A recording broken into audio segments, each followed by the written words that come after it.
Ang title na i-share ko sa inyo ay Jesus is our righteousness, holiness, and redemption. Isa sa pinakamahaba kong title. Kung nag-iisip, sabi ko, lalaking topic nito. Pero nasa verse eh. Let me read it to you. 1 Corinthians 1:30 and 31. It is because of Him that you are in Christ Jesus, who has become for us wisdom from God, our righteousness, holiness, and redemption. And verse 31, therefore as it is written, let him who boasts, boast in the Lord. So it says that Jesus is our righteousness, holiness, and redemption. So pag-usapan natin yung tatlong yon. Una, Jesus is our righteousness. Ang mundo, ang mga tao sa palibot, pag nagtanong ka kung paano ba ang pagiging matuwid, ay sasabihin nila na ang katuwiran o righteousness ay membership sa religion or paggawa ng maraming mabubuting gawa. Well, hindi po yon. Righteousness is right standing with God. Sa Tagalog, ang katuwiran ay tamang katatayuan sa Diyos. Let me explain it sa pamamagitan ng isang istorya, no?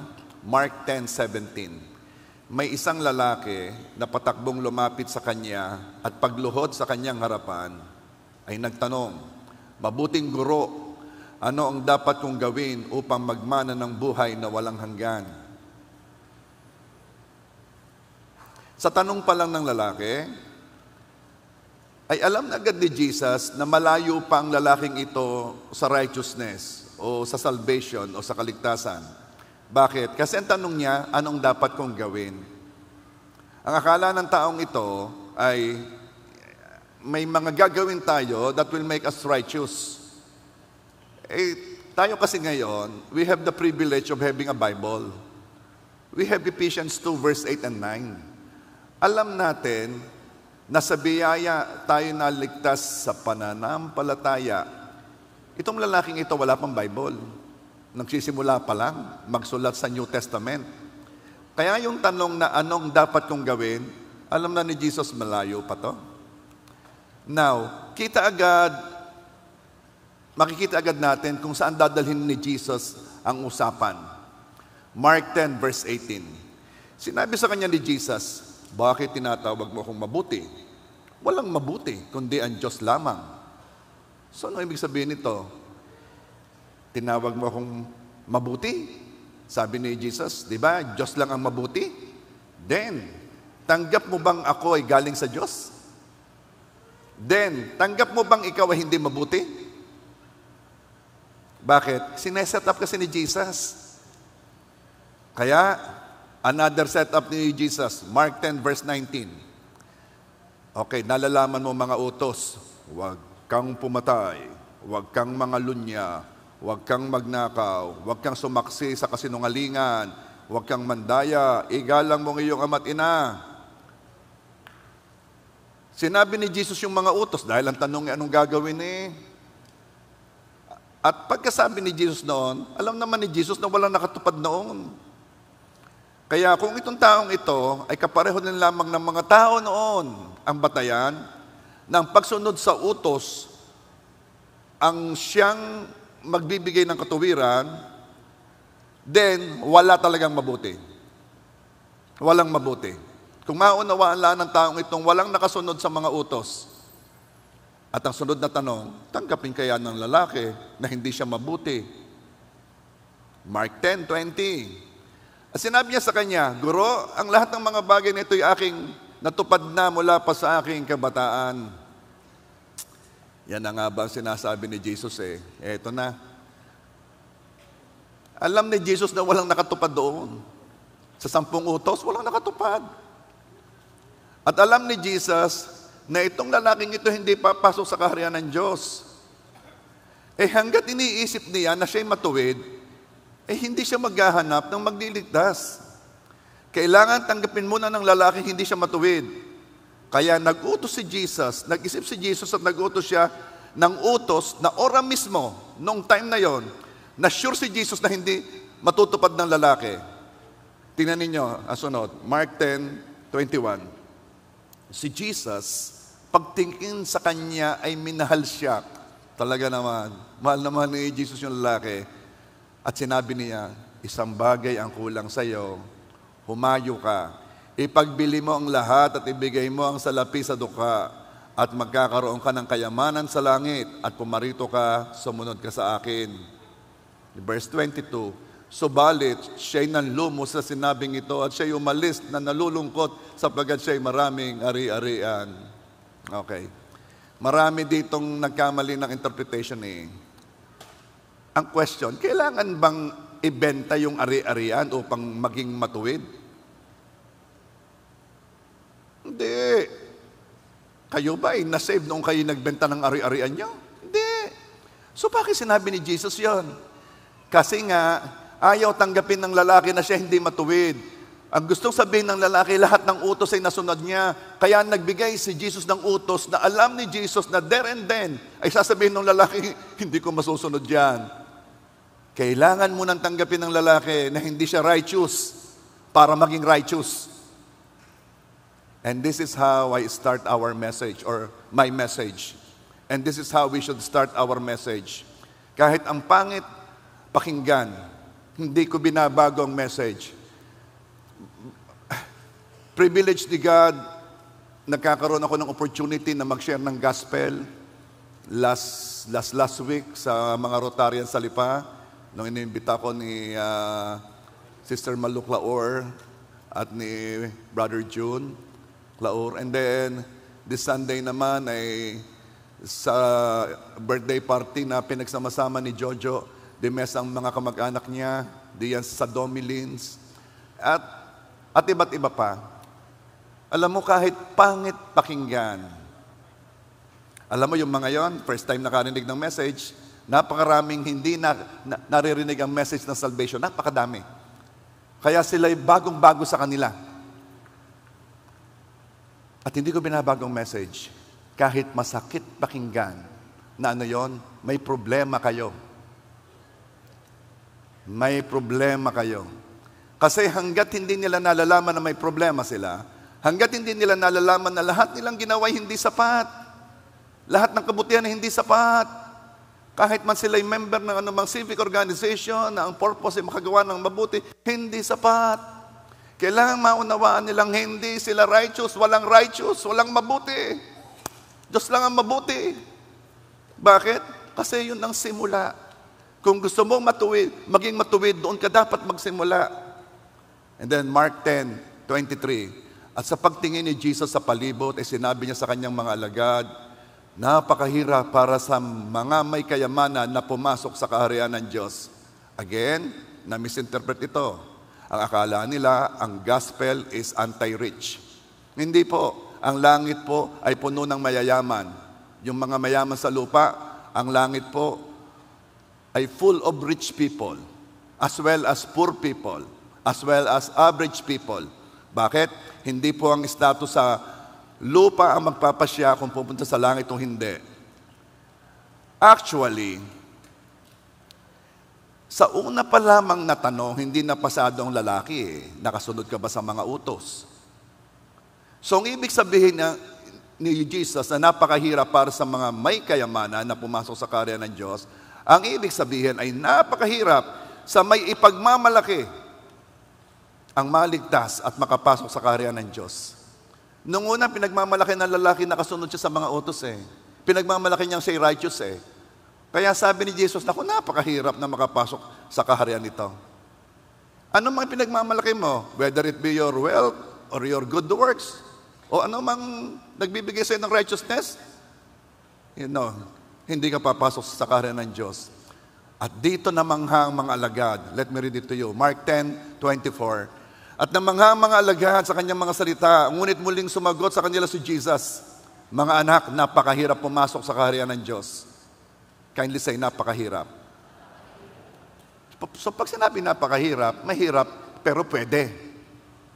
Siguro, mahihirapan lang ako, pero pwede. Kaya, inayos ni Lord na kaya sinabi baka ma-misinterpret siya eh. Mark 10:25. Mas madali pa para sa isang kamelyo ang dumaan sa butas ng isang karayom kaysa isang mayaman ang pumasok sa kaharian ng Diyos. Hindi pala napakahirap. Imposible. Baka malito tayo Baka akalaan natin kaunti pang tulong, kaunti pang mabuting gawa, kaunti pang religious activity, at siya, namumuro na ako, langit na ako. No. Imposible. Now, the question ng lahat. Mark 10:26. Sila'y lalong nagtaka at sinabi sa kanya, sino nga kaya ang maliligtas? Bakit? Kita na nila yung lalaki. Mabuting tao yun. At ang sagot, tanchararan, Mark 10:27. Tiningnan sila ni Jesus at sinabi, sa mga tao, ito hindi maaaring mangyari. Ngunit sa Diyos, hindi maaaring mangyari, ngunit hindi sa Diyos. Sapagkat sa Diyos, ang lahat ng mga bagay ay maaaring mangyari. This is the answer. Ano ibig sabihin? Ang katuwiran, ang kaligtasan, ang pagpunta sa langit ay hindi maaaring mangyari kung ang tao ang gagawa ng paraan. Ngunit, ito'y pwedeng mangyari sa Diyos dahil walang imposible sa Diyos. Yun ang ibig sabihin. Kung sa paraan ng tao, hindi ito mangyayari. Ngunit sa paraan ng Diyos, ito'y mangyayari dahil walang imposible sa Diyos. We have the Bible now. Ito ang ating lamang compared dun sa lalaki. We have a Bible that says na ang katuwiran ay ibinibigay lang kasi imposible natin itong makuha sa lakas natin. The Bible that says na ang katuwiran natin ay si Kristo.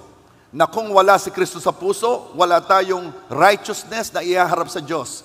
2 Corinthians 5:21. Para sa ating kapakanan, ginawa niyang may kasalanan siya na hindi nakakakilala ng kasalanan upang sa Kanya tayo maging katuwiran ng Diyos.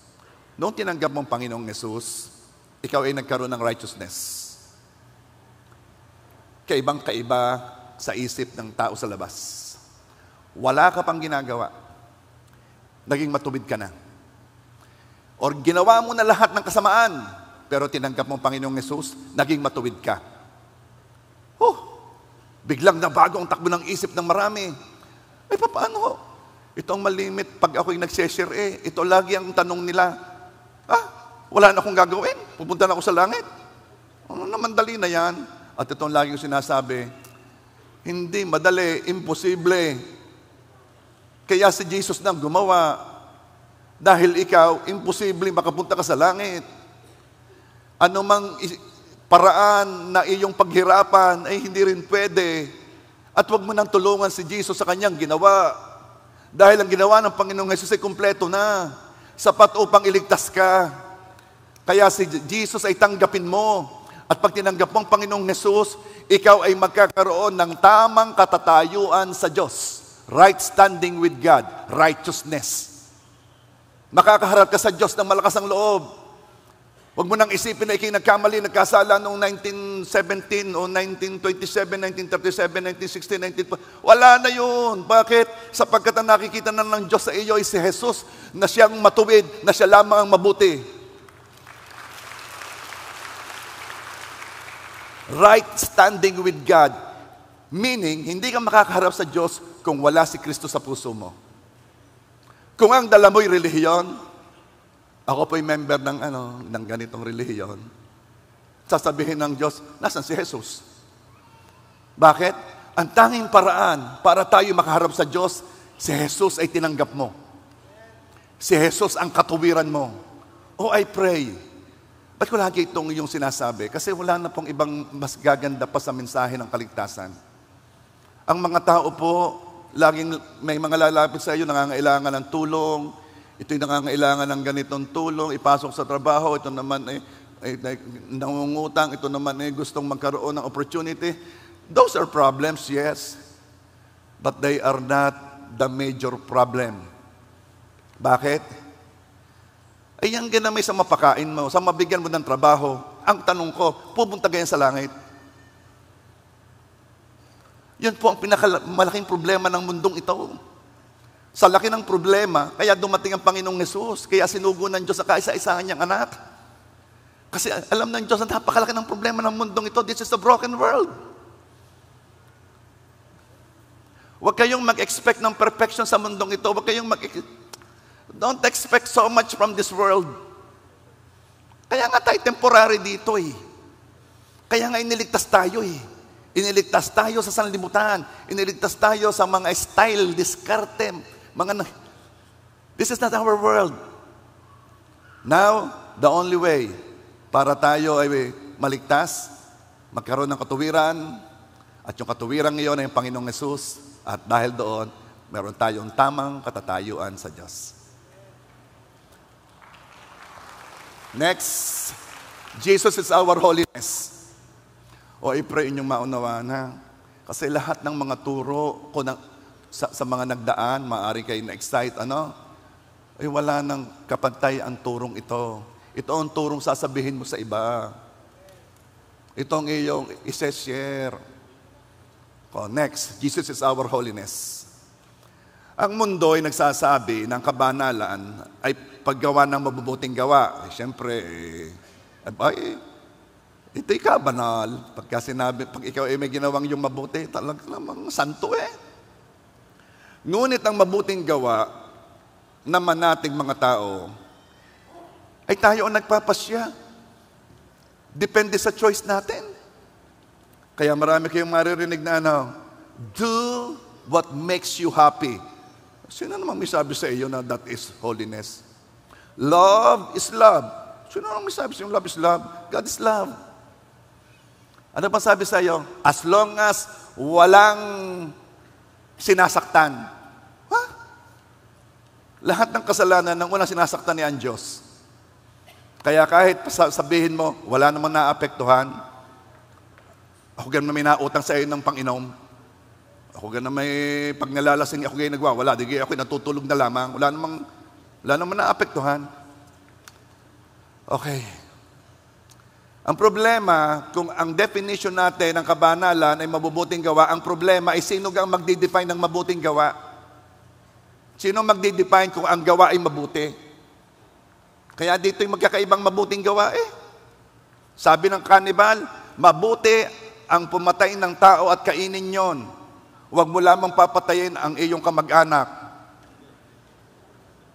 Ayun ang kabanalan sa kanila. Sila nag-define ng mabuting gawa. So, ang kabanalan sa kaharian ng Diyos ay posisyon at behavior. Okay. Ito yon. Nung tinanggap mo si Jesus, tinanggap mo ang kabanalan ng Panginoong Jesus. Kaya naging matuwid ka eh.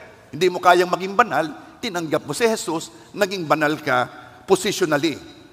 Kaya pag natingin sa iyo ang Diyos Ama, nakikita niya ang kabanalan ng Panginoong Jesus as if wala kang ginawang kasalanan at napagtagumpayan mo ang kasalanan. Kasi pinamumuhay mo si Kristo. Position. Yung positional holiness na yon, magre-resulta yon sa behavioral holiness. Kung tama ang posisyon mo, nasa iyo kabanalan ng Panginoong Yesus, bubunga ito ng kabanalan sa kilos, sa gawa, sa isip. Okay. Holiness is being like Him, having His character, thinking like Christ, having the mind of Christ. Kaya tayo nagiging kamukha ni Kristo sa isip at sa kilos from glory to glory. Katulad sa nangyayari ngayon na pag-iimbestiga sa mga ghost flood control projects. Alam mo, merong nakausap ang aking anak Parang meron siyang inaatindang relihiyon. Ay lagi daw yun ang topic sa kanilang relihiyon. Ay ayaw na yung naman linggo-linggong yun ang narinig. Makikinig ka sa Senado, pupunta ka sa church yung pa rin na marinig. Kaya ngayon, iniisip ko kung itutuloy ko pa. This is my question. Sa inyong naririnig na ito, na hindi naman kayo makakaiwas kasi pagbukas mo sa YouTube, yun ang unang lalabas. Ay, hindi ka makakaiwas kasi pag sumakay ka sa jeep, yun ang pinag-uusapan. Hindi ka makakaiwas kasi pag kayo nagkita-kita, yun pa rin ang topic. At hindi ka makakaiwas kasi napapanaginipan mo na. Ang question, paano ba tayo kikilos ng may kabanalan? Yan. So, another story. Habang si Jesus ay nagtuturo, dinala ng mga Pariseo at Eskriba ang babaeng nahuli sa akto ng pangangalo niya. Pinatayo sa gitna at tinanong si Jesus. John 8 verse 5 to 7.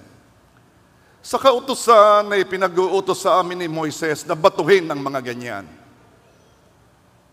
Ano ngayon ang iyong masasabi tungkol sa kanya, Jesus? Sunod na verse. Subalit yumuko si Jesus at isinulat ang kanyang daliri sa lupa. Verse 7. Habang sila'y nagpapatuloy ng pagtatanong sa kanya, tumayo si meaning si Jesus, at sinabi sa kanila, ang walang kasalanan sa inyo ang siyang unang bumato sa kanya. Okay. Baguhin natin ang setting. Habang nag-uusap-usap sila, ay nakapanood sila at dinala at pinakita yung mga nahuli sa akto na nagagawa ng mga ghost flood control project. At ngayon ay pinatayo sa Senado at tinanong. At ngayon ay nandun ka at sinabi sa'yo, anong masasabi mo tungkol sa kanila? Yan ang pangyayari. How will Jesus react? How will Jesus respond? Because kung papaano kikilos si Jesus, that is holiness. At sinabi niya, ang walang kasalanan sa inyo ang siyang unang bumato sa kanya. Christians, wala tayong karapatan na sila'y murahin. Ako'y may napanood na isang celebrity na tumayo sa stage at nagsimulang magmura. Unang mura, hinina ko ng volume kasi di ko kaya. Di ko kaya yung lagutok. Sabi ko, this is not Christ-like. Hindi itong kabanalan. Kahit pamapatunayan, iniimbestigahan lang ha, kahit pamapatunayan na silang ay nagkasala, huwag kang magmumura. Dahil alam mo, ang pagmumura, it makes you feel better. A better person kaysa iyong minumura. Kahit sino pang minumura mo, kahit sa traffic altercation. Kapag ikaw ay nakasakay, o at hindi niya narinig, pero minumura mo siya, alam mo ba ang dating? You think you are better than him. Kaya may karapatan kang murahin siya. That, my friend, is pride. The heart is the most deceitful of all. Ito yung sinabi ko na last Sunday. Baka kung ikaw ang nasa parehong sitwasyon, gawin mo rin. Hindi ho. Yung puso'y mapanlinlang. Hindi mo alam. I talk with people working on sa ganong mga agency. Ano kang gagawin? Sistema daw eh. May nakausap ako galing sa immigration. Umalis na siya eh. Bakit? Hindi ka makakatanggi eh. Kasi may tawag silang across the board. Simula sa taas hanggang sa dulo, hati-hati. Kahit ayaw mo, may sobre ka. Pag di ka sumama, wala. Asin ka. Takot sa iyo eh. Dapat kasi lahat maulingan. Pag walang uling, nakakatakot. Baka expose silang lahat. Kaya ang tanong ko isipin mo baka kung ikaw nasa parehong sitwasyon, gawin mo rin. Siguro naman hindi ganun kalaki, di pareho din.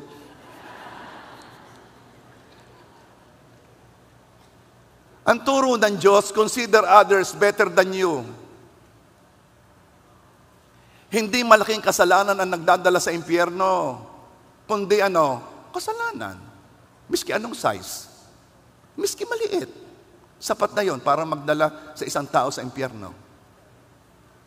We are not better than them. Why? Because we need Christ the same way they do. Kung paano ang pangangailangan natin, kung paano ang pangangailangan nila kay Kristo, yun din ang level ng pangangailangan natin kay Kristo. We are desperate for Christ. This world is desperate for Christ. This world cannot live without Christ. Christ is enough. Christ is our salvation, our righteousness. Kaya if you will look at them na medyo mababa, I'm telling you, sala ka na sa utos ng Diyos, consider others better than you. Kahit to sila, yes. John 8:8. Tuloy natin ang kwento. At muli siyang yumuko at isinulat ang kanyang daliri sa lupa. 2 beses sinabi yun. Siguro mahalaga yun. 2 beses sinabi na habang dinala yung babaeng nahuli sa akto ng pangangalun niya at sinabi ng mga tao, Jesus, ayon sa ating batas, dapat batuhin ito. Anong masasabi mo? At siya hindi nagsasalita at yumuko sa lupa at nagsusulat. Anong masasabi mo? Alay, bumatong, walang kasalanan. Sulat uli. Ano kaya sinusulat? Wala namang sinabi, pero what if ang sinusulat niya ay ang kasalanan ng mga taong naroon? Yung nasa kaliwa ko, nangalun niya rin, di lang nahuli. Aring nasa kanan ko, ari ang ginawa. Kaya tingnan ninyo John 8 verse 9, nang ito'y kanilang marinig, isa-isa silang umalis. Bakit? Ay baka sunod ng maisulat Si Pedro, aring nasa kanan ko, naku, sunod na ako. Isa-isa silang umalis. Alam mo kung sinong unang umalis? Simula sa mga matatanda. Bakit?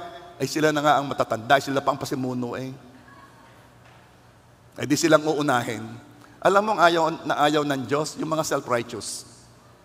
Ang bait niya sa makasalanan. Pero talagang hinaharap niya yung self-righteous, yung akala sila'y matuwid. Usually, mga Pariseo at Eskriba. Talagang ang tawag niya, mga ulupong. Bakit? Kasi yung mga self-righteous, ang sobrang magdiin sa may kasalanan. Ay kaya nga dumating ang Panginoong Jesus ay para sa makasalanan, para sa atin. Kaya siya namatay para sa atin. And then here comes somebody, nakalami ko sino, sasabihin niya, sobra yan. Makasalanan niya, mumurahin ko yan.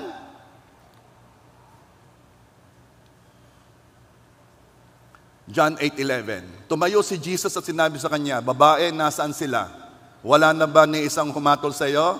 And verse 12, at sinabi niya, walang sino man, Panginoon. Sinabi ni Jesus, hindi rin kita hinahatulan, humayo ka na at mula ngayon huwag ka nang magkasala. May isang grupo na laging itong sinasabi, huwag daw humatol upang huwag hatulan. Pero mali ang unawa nila. Ang gusto nila magsabihin, don't call our lifestyle a sin. Huwag niyong tawagin ang aming ginagawa na kasalanan. Yun ang gusto niya sabihin doon sa huwag humatol upang huwag hatulan. Pero makikita natin dito maliwanag na sinabi ni Jesus na kasalanan ang ginagawa ng babae. Kaya sinabing huwag na muli siyang magkasala. Kaya sabi, mula ngayon huwag ka na magkasala. Hinatulan ni Jesus na yung ginagawa ng babae ay kasalanan. Hindi hinatulan ni Jesus ang babae. Ang hinatulan yung ginagawa. Pwede kang humatol. Kung sabi ng Bible ay mali yun, pwede mong hatulan.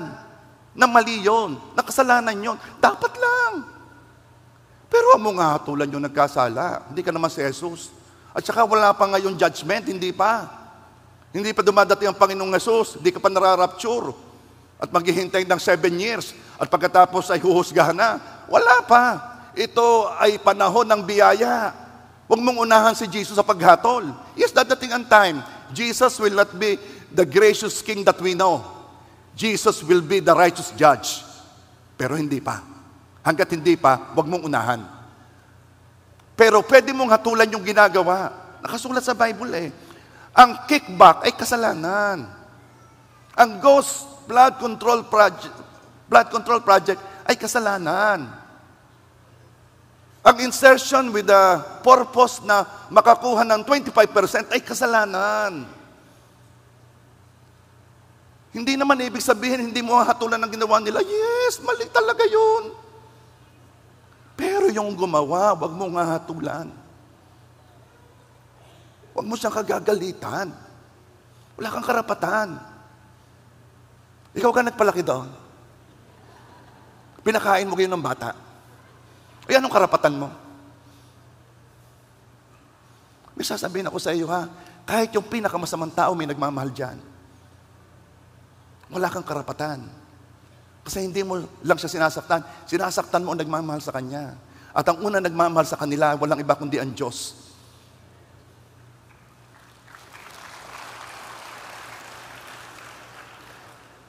We judge any action as sin when the word says so. Kasalanan ng magkasino.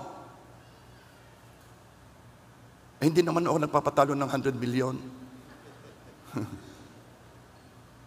alam mo ga? Hindi ko alam kung magkapareho eh.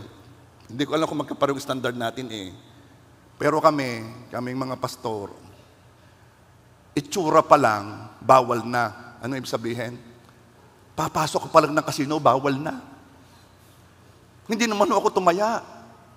Kumain lang ako ng steak. Paano malalaman ng iba? Paano kung ikaw ay napaganyan tapos napapindot ka? Oops! Twing, twing, twing! Magtatights naman ho. Okay. Ito'y kanya-kanyang konsensya ha. Hindi ko inilalagay ang konsensya ko sa'yo. And don't... Eto na naman. May nagtanong sa akin, may nagano. Ang sabi niya, meron daw siyang napagtanungan nung una, kaya pinagpatuloy niya. Eh ngayon, na namumroblema, nagsisisi siya. Sabi ko, ito kasi ang problema eh. Huwag mong gawing batayan ng konsensya ng iba. Kapag ikaw ay walang peace, di yan, huwag mo nang ituloy. Pagtiwalaan mo ang banal na espiritu, lahat tayo meron. Magtatanong ka sa taong iyon, kasalanan ganggan na rin. Ay, ginagawa rin niya yon. Ano sasabihin sa iyo? Ayos lang yan. Kasi, yung konsensya niya hindi nababader eh. Ay, ikaw nababader ka eh. Ba't mo idedepende ang konsensya mo sa kanya? One thing. Kasi may nakausap ako. Isang beses lang niyang binayolate ang kanyang conscience. Isang beses. Hanggang ngayon iniisip niya. Lang sinasabi niya, kung di ko nagawa yun, isang beses lang ha. I'm telling you, if you are violating your conscience at medyo seared na ngayon, pwede pa namang maging tender yan. Simula ngayon, huwag mo nang gawin. At mapapansin mo yung konsensya mo, nagiging tender. Kasi ganito yan eh. Ako'y naniniwala na yung mga gumawa ng mga ganon na korupsyon, hindi naman yung nagsimula ng mga 600 million agad eh. Nagsimula yun sa 1%. Kaunti lang. Kaya nakain natin 2.5. Hindi. 10 na. Ay sila, 20. O sige, 20 na rin tayo. Ha? Alam mo, dumating, 100% na. Wala nang project. Hindi na nakukonsensya. Hindi yung nag-start ng ganon. Yun ay unti-unting na-seared ang conscience. Unti-unting hindi nakukonsensya. Of course, hindi ko sinasabing ginawa nila ha, hindi imbestigahan pa lang. You are considered innocent until proven guilty. Pero my point is this. Huwag mong isipin that you are better than them. At the right condition, baka yun din ang gawin mo. Kaya ngayon, ito ang aking sasabihin sa inyo. You started with the tender conscience, huwag mong hayaang yan ay tumigas. Huwag ka nang magtanong sa iba. Pag ikaw ay walang peace, huwag mo nang gawin. Walang kapayapaan eh.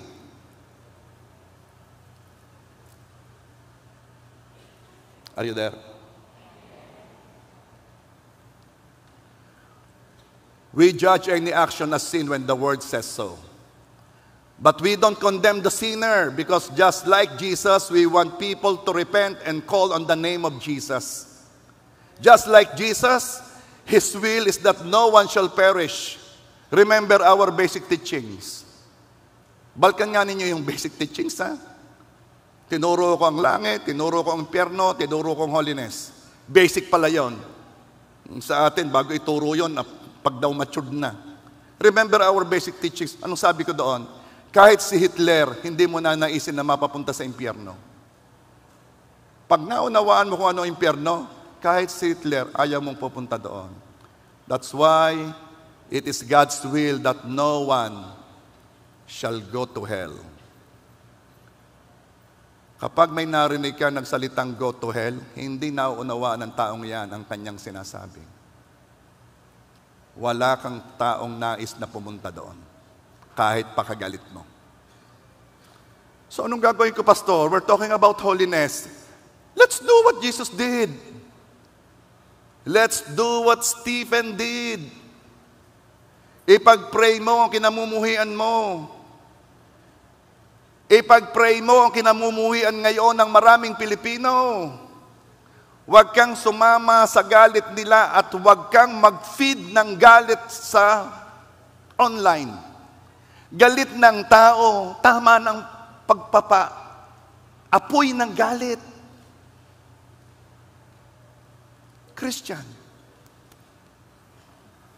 huwag mong pag-apoyin ang galit ng Pilipino. Galit na, di na kailangan. Huwag mo nang dagdagan. You are the peacemaker. Ipag-pray mo ang kinamumuhian mo. Ipag-pray mo ang kinamumuhian ng mga Pilipino. Bakit? Kasi si Jesus ay namatay din para sa kanila. Hindi lang siya namatay sa mga para sa nag-aakusahan, namatay siya para sa inaakusahan. Ang babae nangangailangan ng biyaya.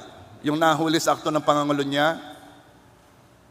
At si Jesus lang ang nagpakita noon sa kanya. Huwag natin kakalimutan, tayo man ay kinahabagan din lamang. Tayo man ay binayayaan din ng Diyos. Salamat at may hinipo ang Diyos upang tayo ipanalangin. Salamat at may hinipo ang Diyos upang tayo yakagin, imbitahin. Pagdating sa church ay alagaan. Salamat at binayayaan tayo na mabuksan ang ating espiritu at maunawaan ang salita na hindi naunawaan ng iba. Salamat at binayaan tayong palambutin ang puso natin upang tanggapin ang salita, upang magsisi. Salamat. Remember, binayaan din lang tayo. At ang mga taong binayaan ay mapagbiyaya. Ito yung nasabi ko na, papalala ko lang ha.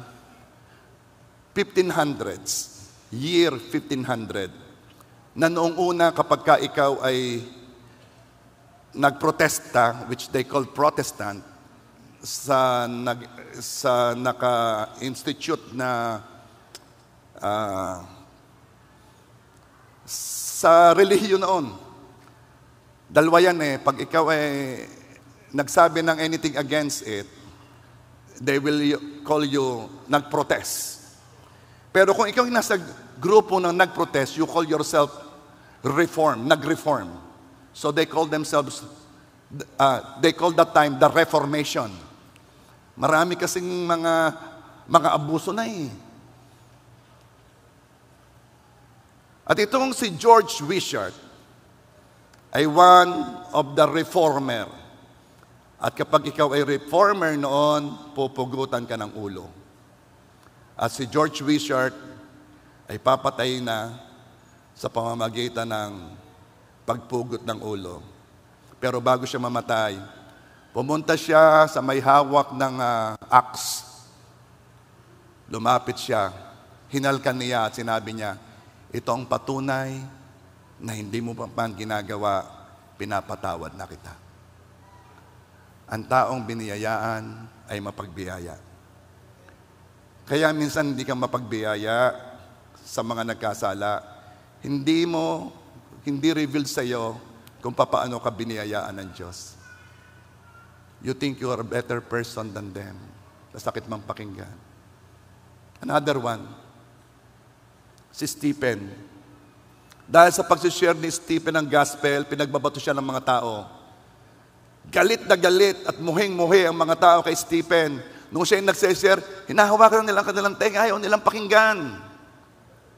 Pero hindi natigil si Stephen, mahal kayo ng Diyos. Si Kristo ay anak ng Diyos, bumaba sa lupa, namatay para bayadan ng kasalanan niyo.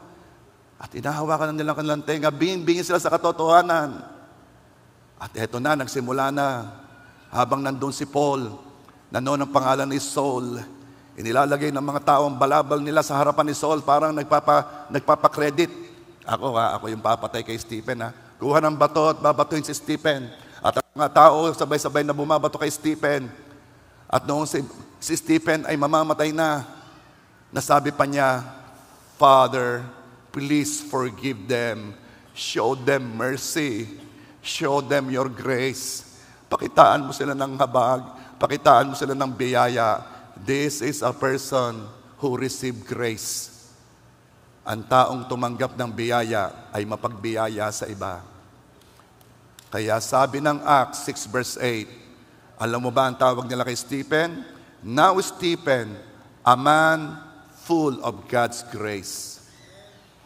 Alam mo, kung meron kang title na gusto ko pong maging mayor, gusto ko pong maging governor, gusto ko pong maging konsehal, gusto ko pong maging bukal, gusto ko pong maging congressman, ako naman po, gusto ko maging presidente ng college, ikaw naman, gusto ko pong ako maging presidente ng TODA, ikaw naman, okay.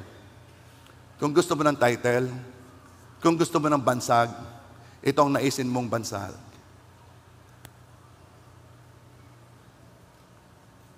Si Eric, a man full of grace.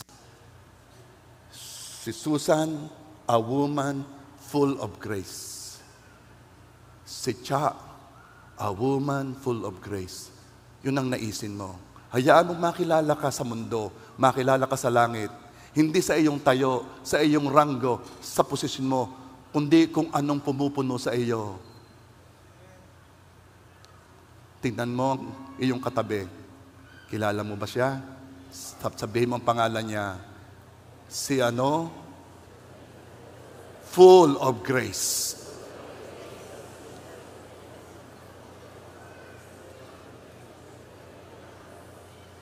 Hayaan mong makilala ikaw sa inyong barangay na ikaw ay punong-puno ng biyaya. Mapagbiyaya sa iba. Are you there? So, pag kayo ba ay nakarinig ng mga usapin sa Senado at may lumalabas na namang mga pangalan, ano inyong gagawin, ha? Sino may sabing ipopost mo? Ipag-pray mo na kasi binayayaan ka rin, Lord, biyayaan mo siya. Biyayaan mo siyang, ang una mo ipag-pray ay makakilala sa Panginoon. Yun lagi ang aking prayer. Makakilala sa Panginoon. Magsugo ka ng tao.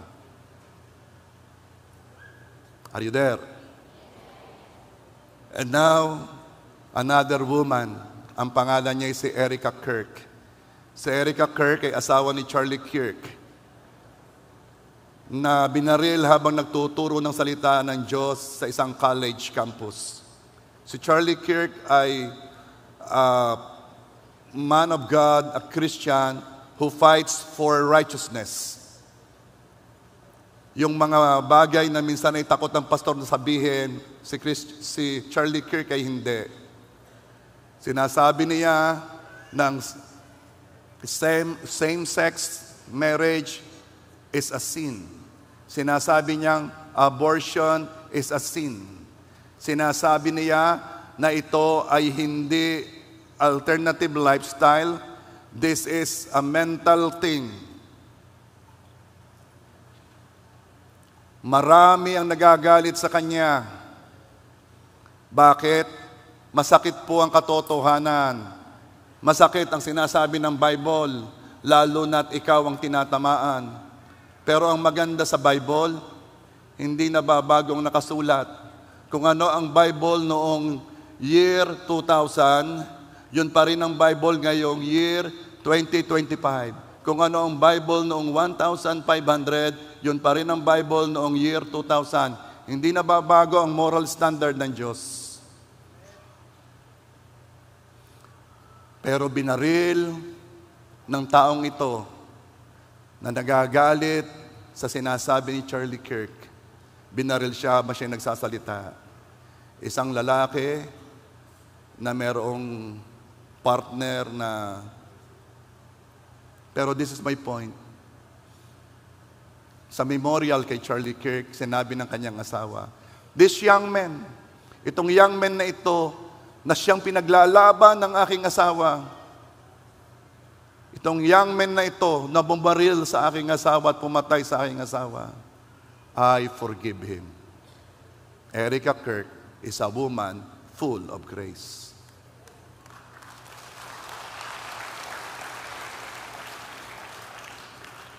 Last, Jesus is our redemption. Kaya pa ganyan? Ito yung mga big topic to eh.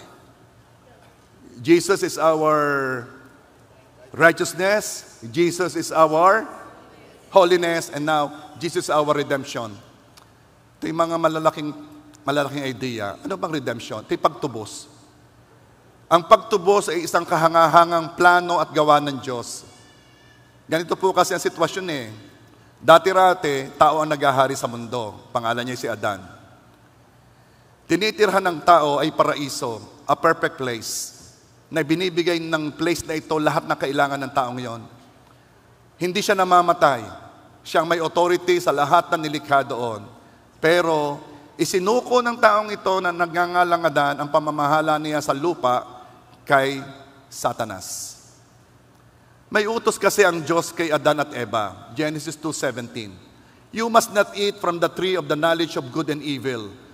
For when you eat from it, you will certainly die. Huwag kang kakain ng bunga pinagbabawal, mamatay ka. Pero nilinlang ng ahas si Eva, sinabing hindi totoo yun. Genesis 3 verse 4 and 5. But the serpent said to the woman, you will not die. Talagang opposite talaga, no? But God knows that when you eat of it, your eyes will be open, and you will be like God, knowing good and evil. So, kinain nila ang bunga sa pagnanasang maging matalino. Pinagpalit nila ang wisdom ng Diyos sa wisdom ng sanlibutan. Kaagad nabuksan ang kanilang mga mata at nakita nila for the first time na sila'y hubad. At kumuha sila ng dahon bilang damit. Now, listen to this. Legit ang pagkakakuha ni Satan ng authority sa lupa. Yes, nilinlang nila ang unang boss dito, si Adan. Nilinlang sila pero hindi pinuwersa. Kusang sumunod si Adan kay Satan. Kusang nagpailalim ang namamahala sa paraiso sa lupang ito. Nagpailalim kay Satanas. Kusa. Anong resulta? Ang tao at ang buong nilikha ay umani ng resulta ng kasalanan, which is kamatayan. The creation had been subject to death.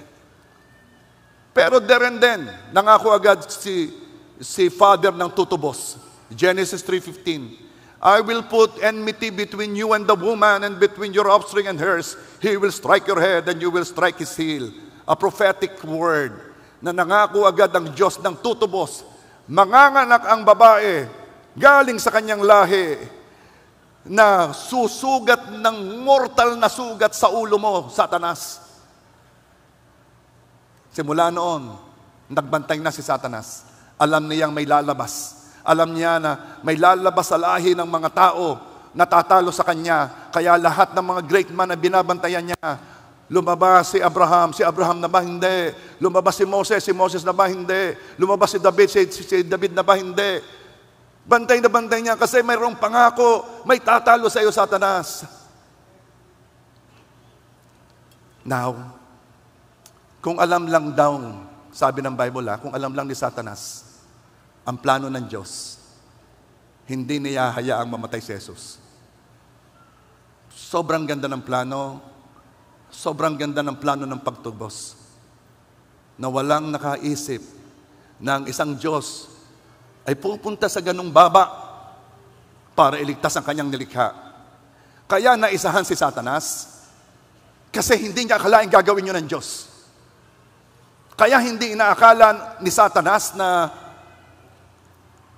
nalalabas na yung tatalo sa kanya kasi hindi niya niisip na pwedeng gawin yun ng Diyos. Hindi niya naarok ang pag-ibig na, hindi niya naisip na kayang bumaba ang Diyos ng ganong kababa. Naibigay ng Diyos sa kaisa-isahan niyang anak upang siyang tumubos at magbayad ng kasalanan natin. Kung ang kabayaran ng kasalanan ay kamatayan, nagbigay ang Diyos ng isang magbabayad ng kasalanan. Pero, hindi naman yun maunawaan ng mga tao eh. Kahit nga tayo, it took so long bago ko naunawaan yung sacrifice. Kasi hindi natin kultura yan eh. Hindi natin kultura yung animal sacrifice. Paano mangyayari ang pagtubos? Sa pagtubos kasi, ang ibig sabihin nito, merong dating nagmamay-ari, pero nawala sa kanya, tapos babawiin. Kaya tutubusin. Para mabawi yon, dapat niyang bayadan o may kapalit. Yun ang tutubusin. So anong tutubusin? Tayo. At ang mundong ito. Ito'y nasa ilalim ng pamamahala ni Satanas. Dahil sa kasalanan ni Adan, normal na dito ang kamatayan. Ay nung humangin, nagbagsakan yung mga pugad ng ibon doon sa amin. Awang-awa ako doon sa mga ibon. Awang-awa ako yung ganang liliit na alam mo ga. Pinulot namin ni Yayan. Nilagay namin sa kahon. Ito kayo, mabuhay. Ay, pero walang balahibo eh. Alam mo, kinuha pa ni Yayan yung kanyang ilaw. Nilagyan ng ilaw, nilagyan ng kahon. Pinatungan ng tissue.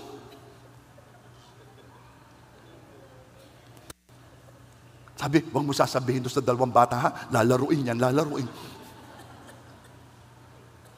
At sinilip ko, aba, buhay pa. Bago ako matulog, buhay. Pagkagising ko, patay na. Alam mo kung bakit? Because this creation is subject to death. Normal na dito ang namamatay. Ang ibon namamatay. Lahat namamatay. Normal.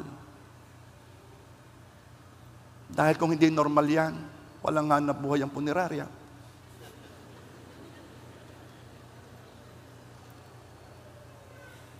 At ito ang tutubusin. Tutubusin ito ng Diyos kasi hindi ito ang kanyang original design. Ibabalik ng Diyos ito ayon sa kanyang original design. Anong kapalit? Kamatayan pa rin. Dahil ang resulta ng kasalanan ni kamatayan, ang pagtubos kamatayan pa rin. At inihanda ng Diyos ang tao sa proseso ng pagtubos. Itinuro ng Diyos sa tao ang animal sacrifice. Paano po itinuro? Bago magkasala si Adan, hindi pa sila nakakakita ng kamatayan. Walang namamatay sa paraiso. Noong sila'y nagkasala, first time na nakakita sila ng kamatayan noong pinalitan ng Diyos ang damit nilang yari sa dahon, pinalitan ng damit na yari sa balat ng hayop. Kumuha ng balat ng hayop. Paano kumuha ang Diyos? Pinatay yung hayop. At ipinalit sa kanilang damit na dahon, nilagay ay damit, balat ng hayop. First time silang nakaranas na sila'y iligtas. Iligtas sa elements, iligtas sa lamig, sa init. First time nilang naunawaan kung ano ang pagliligtas. Kasi nung una, hindi sila kailangang iligtas. Perfect sila. Wala silang pangangailangan. Ang lupa ay nagpuproduce ng pagkain. Hindi sila napapagod. Pero noong sila nagkasala, kailangan na nilang iligtas. First time silang nakaunawa, ganun pala nililigtas. Ako'y nilalamig, dahon lang ang nakabalot sa akin. Kumuha ang Diyos ng balat, inilagay sa aking katawan, at nakita ko, pinatay ang hayop. At least naunawaan na nila na kailangan may magsakripisyo para sa kanilang kaligtasan. Naunawaan na ng tao. At na-develop doon ang animal sacrifice. Ang mga tao lagi na lamang nagpapatay ng hayop para mailigtas, mabawasan, matakluban ng kasalanan. Pero hindi talaga mawala, kaya laging ginagawa. Until one day, ibinigay ng Diyos Ama ang kanyang bugtong na anak, ang kordero na nag-aalis ng kasalanan ng sanlibutan. Ibinigay ng Diyos Ama ang pangtubos, ang magbabayad, ang kabayaran. Ibinigay ng Diyos ang kanyang anak na hindi nakakakilala ng kasalanan, walang karumihan, walang kadumihan, na very pure blood, isang dalisay na dugo, yun ang iaalay upang bayaran ang kasalanan nating lahat. Kung ang isang tao, si Adan, ay nagkasala at dahil doon naapektuhan tayo, isang matuwid na Diyos na nagkatawang tao, the second Adam, ang ibinigay upang iligtas tayo. Isa-isa lang yan. Tayo dati, anak ni Adan, pero noong tinanggap natin ang Panginoong Jesus, lumipat na tayo ng lahi. Tayo ngayon ay lahi ni Jesus. Tayo anak ng Diyos. Yan ang pagtubos. Ikaw ay tinubos. Hindi ka lamang basta pinatawad, hindi pwedeng mangyari yon. Pag ginawa yun ng Diyos, siya ay masasabihang siya ay hindi matuwid, siya ay hindi righteous, hindi siya makatarungan, sapagkat iniligtas tayo ng walang bayad, pero ang Diyos ay matuwid.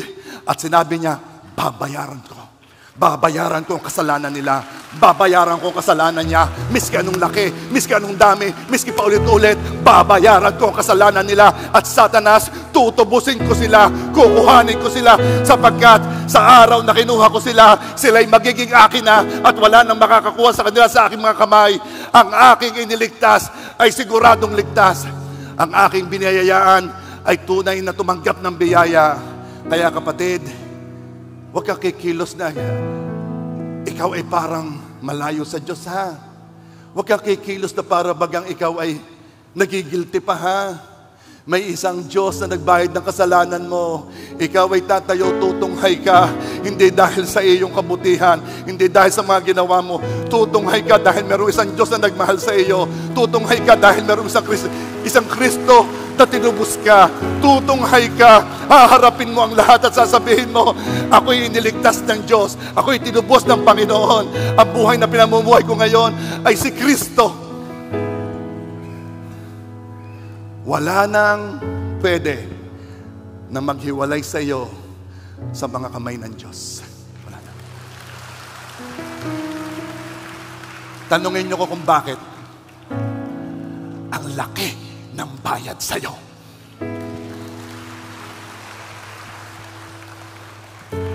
Kaya ngayon, babasahin ko sa inyo ang sunod na verse. 1 Corinthians 1:31.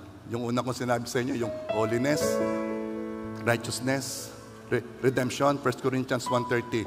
Yung sunod na verse, 1 Corinthians 1:31. Kaya nga, tulad ng nasusulat, ang sino mang nais magmalaki, ang ginawa ng Panginoon ang kanyang ipagmalaki.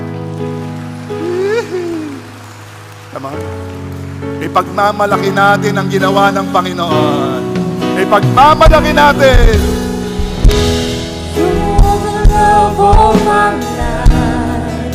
Wherever you go, wanna be by your side.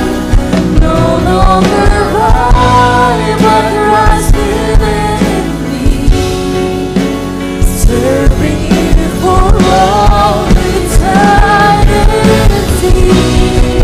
My eyes set on you, in this race that I run.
nakita mo kung gaano kakamahal ng Diyos. And I pray na maunawaan mo na walang tao dito sa lupa ang nagmahal ng higit sa iyo, ng higit pa sa pagmamahal ng Diyos sa iyo. And also I pray na itong pag-ibig ng Diyos sa iyo ay susuklian mo ng paglilingkod sa Kanya. And I pray, yung buhay mo, na hindi naman sa iyo, kasi tinubos na yan, pag-aari na yan ng Diyos, ay sasabihin mo sa Kanya, Panginoon, gamitin mo ako for your glory. Matanghal ka, makilala ka, mataas ka. For all eternity, my eyes set on you. In this race that I run, no longer my ways, let your will be done. Make me a servant, my heart and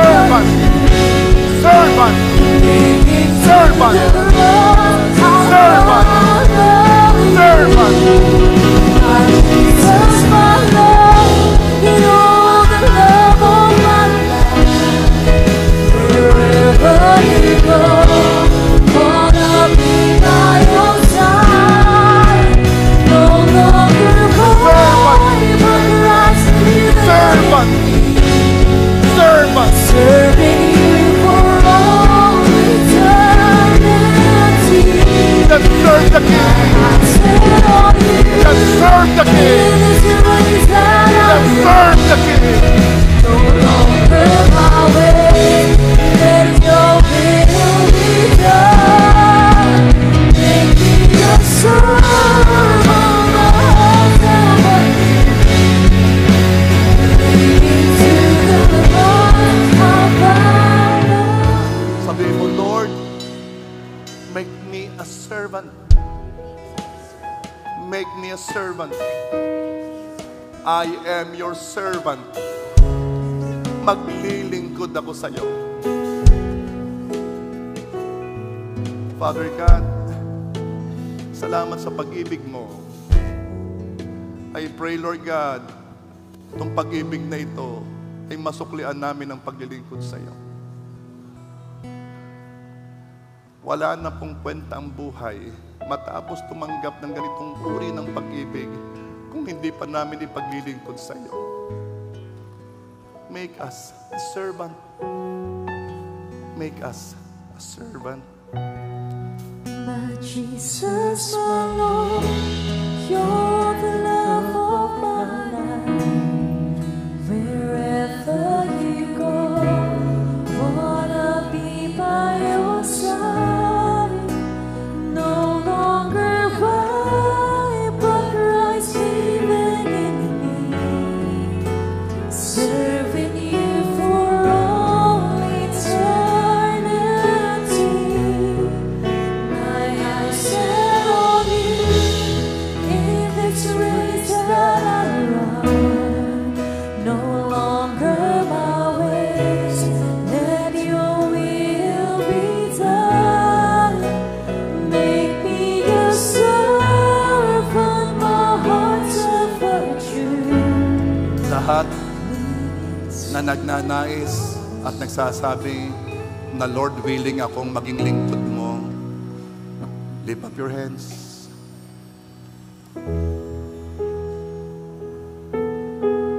Iko-commission ko ikaw ngayon. Kaya kung hindi ka pa ready, huwag mo itaas ang kamay mo. Pero kung talaga kayo ready, hihingi ka ng biyaya sa Diyos, I will commission you. Father God, here are your children. Here are the redeemed. Ang binayadan mo ng iyong dalisay na dugo. Ang iyong iniligtas. Ito ang iyong mga anak na nagsasabi, make us your servant. At habang nakataas ang aming mga kamay, gamitin mo, Panginoon, ang iyong mga anak, ibilang mga lingkod mo. Hindi lamang sa araw na ito, hindi lamang sa linggong ito, kundi sa buong buhay nila. Lord, palawakin mo ang sphere of influence. Palawakin mo ang kanilang maaabot. Hayaan mo, Lord God, maipakilala ka nila, maipakilala ka namin sa maraming tao. Hayaan mo, Lord God, na marinig nila ang mensahe ng righteousness, ng kaligtasan. Gamitin mo ang bawat isa. Gamitin mo. And I am commissioning each one, pati ang mga nasa online, I am commissioning you to do the work of a servant, doing the interest of the King, the agenda of the King. Lord, here are your children. Anoint each one. In Jesus' name.